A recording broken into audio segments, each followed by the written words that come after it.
berdoa menurut ajaran dan kepercayaan kita masing-masing.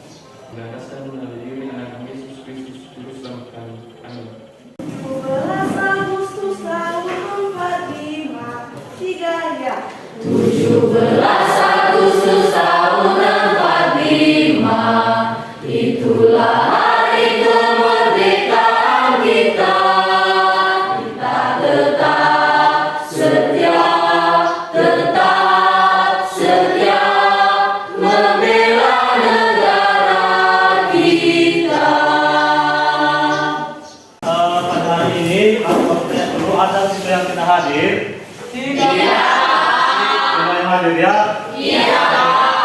Nah, sekarang kita akan masuk pada materi kita pada hari ini, permutasi dan kombinasi.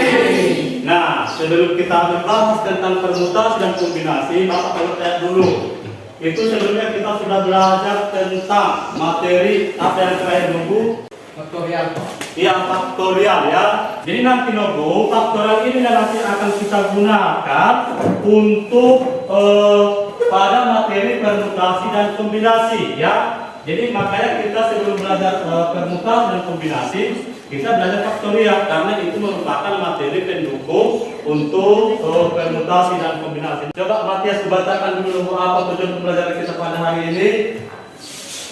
Dan nomor 1, Ya, nomor 1 mengenali jenis permasalahan yang bisa diselesaikan dengan permutasi dan kombinasi dengan benar, teliti dan percaya diri. ya, cukup ya.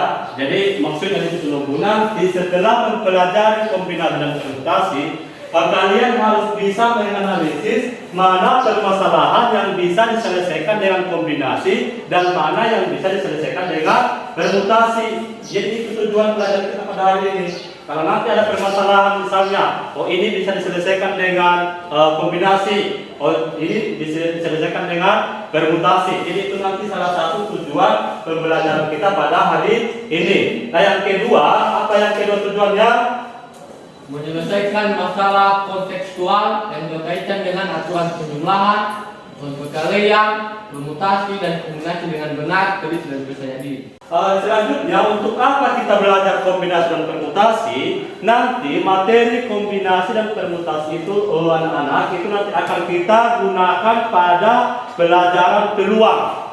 Jadi nanti setelah kita belajar kombinatorika, beda pentacara, nanti kita akan belajar tentang peluang, di mana nanti salah satu materi pendukungnya yaitu tentang kombinasi dan permutasi. Jadi matematika itu materinya saling berkaitan. Jadi kalau tidak paham nanti materi kombinasi dan permutasi, kalian akan kesulitan pada materi peluang. Nah di sini permutasi itu artinya, jadi permutasi dan kombinasi merupakan cara menyusun unsur, ya, cara menyusun unsur. Di mana kalau permutasi itu nanti dia memperhatikan urutan. Kalau permutasi ada urutan yang diperhatikan, itu kalau permutasi. Kalau kombinasi dia tidak memperhatikan urutan. Contohnya ketika nanti ada dua orang terpilih, yaitu si A dan si B, itu nanti sama artinya ketika disebutkan si B dan si A, ya, sehingga si A dan si B itu dan A, B dan B A itu dihitung satu, ya, satu. Oke, mungkin kalau Bapak memilih dua orang dari antara kalian untuk misalnya mau tarik mainan, ya, dua orang, misalnya yang terpilih Rehulina dengan si Mitra. Kalau nanti ditanya siapa yang terpilih sebagai penari mainan, si Mitra, Rehulina. Nanti kalau disebutkan siapa yang terpilih sebagai penari mainan, Rehulina dan si Mitra, sama enggak itu? Sama ya, makanya AB sama dengan BA. Itu dia kalau kombinasi. Nah kalau permutasi, AB tidak akan sama dengan BA. Kenapa? Karena ada urutan. Contohnya, Bapak juga akan memilih dari antara kalian misalnya dua orang sebagai ketua dan sekretaris. Kalau Bapak pilih ketua si Mitra, sekretaris si Rehulina, sama itu nanti kalau misalnya Bapak ganti ketuanya si Rehulina, sekretaris si Mitra, sama enggak itu? Tidak. Mengapa tidak? Karena iya beda jabatan.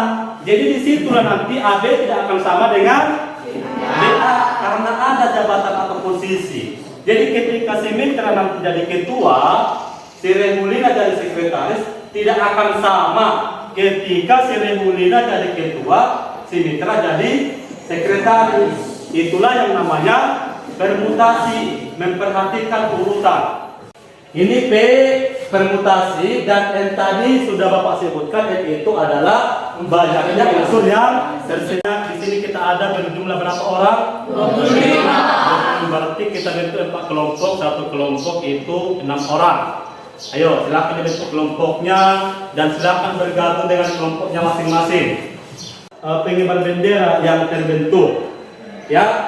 Baru tuliskanlah susunan pengibar bendera yang mungkin. Ini permasalahan pertama. Bisa dipahami soalnya?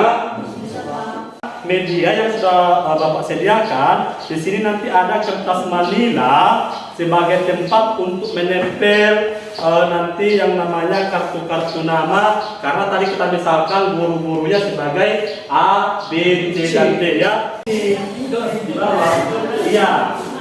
A, B, D. Bawah pernah yang kita di sini, yang awalnya A, C dengan D. Iya, C dengan D. Nah, di sini lagi nanti apa? Ini kan udah AC ada petunjuk di atas, berarti di sini BAD. Enggak, ini untuk posisi. C. Iya, B, C, A. Apa lagi kira-kira? A, A, B, D udah. Ayah, apa? A, D, B. AD, berarti AD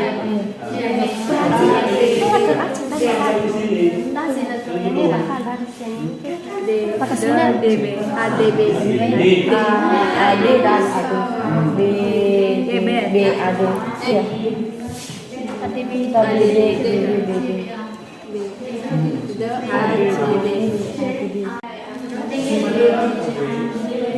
AD, ya.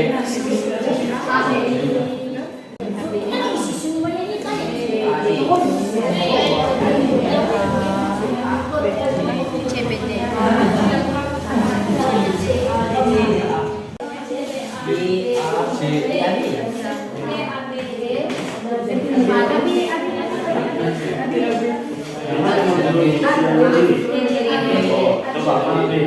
Keluar kanan zaman A, keluar keluar. Berapa? Misalnya kan B.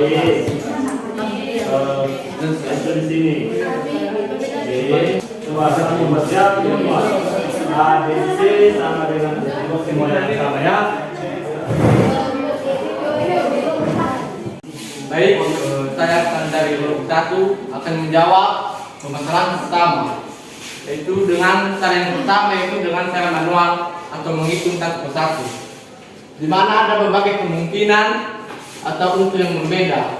Misalnya kita andai-andaikan guru pertama sebagai A, guru kedua sebagai B, guru ketiga sebagai C, dan guru keempat sebagai D. Misalnya pengibar pertama adalah ada guru A, B, C. Pengibar kedua A, C, B. Pengibar susunan ketiga A, B, D. Susunan keempat A, D, B.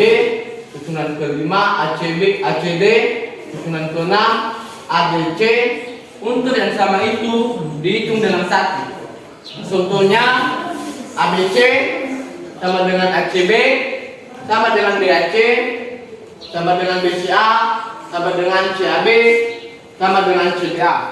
Atau bisa digunakan dengan cara yang kedua, yaitu menggunakan rumus. Rumusnya adalah C KN sama dengan N faktorial per N dikurang K faktorial kali K faktorial.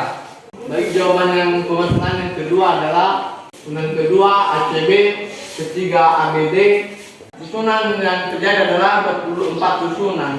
Maka dari kedua permasalahan tersebut dapat diambil kesimpulan, yaitu permasalahan pertama adalah kombinasi dan permasalahan yang kedua adalah permutasi.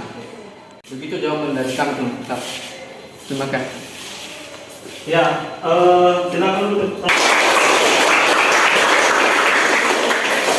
Nah, kira-kira ada yang memberi tanggapan atau pertanyaan? Baik, saya mau bertanya di sini dari kelompok keempat, yaitu mengapa dikatakan banyak susunan pengibar bendera terdiri dari 4 susunan, sedangkan juga yang dibutuhkan pada pengibar bendera hanya 3 orang. Baik, saya akan menjawab pertanyaan dari kelompok 4. Jawabannya adalah karena di dalam kombinasi itu unsur yang sama itu dihitung dengan 1. Misalnya unsur ABC sama dengan ACB, sama dengan BAC, sama dengan BCA, sama dengan CAB, sama dengan CBA. Karena semua pesertanya itu hanya 3 orang yang terdiri dari ABC, hanya terdiri dari 3 orang guru, yaitu A, B, dan C. Begitulah penjelasan dari saya. Kita memilih 3 dari 4. Ya, kita memilih 3 dari 4. Ada 4 unsur yang disediakan. Kita pilih 3. Inilah yang 3 itu. Kesimpulannya kombinasi tidak memperhatikan urutan. Ya, contohnya itu pemilihan pengibar bendera, kelompok tari, dan berjabat tangan. Nah, kalau permukaan tadi apa? Dia memperhatikan urutan. Nah, contohnya pemilihan panitia yang ada ketua, bendahara, sekretaris. Mungkin itu saja dulu Nunggu untuk materi kita pada hari ini. Nanti silakan dipelajari lagi modulnya ya, yang Bapak sudah kirim di grup WA ya, dipelajari modulnya. Di situ ada latihan mandiri. Nah, sebelum kita tutup, ada lagi yang mau bertanya? Tidak, Pak. Ya, tidak ada. Kalau tidak ada pertanyaan, jadi cukup sekian dari Bapak pada hari ini. Semoga apa yang Bapak sampaikan pada hari ini bisa bermanfaat bagi kita semua. Ya, terima kasih. Selamat siang, ya Hobu. Ya.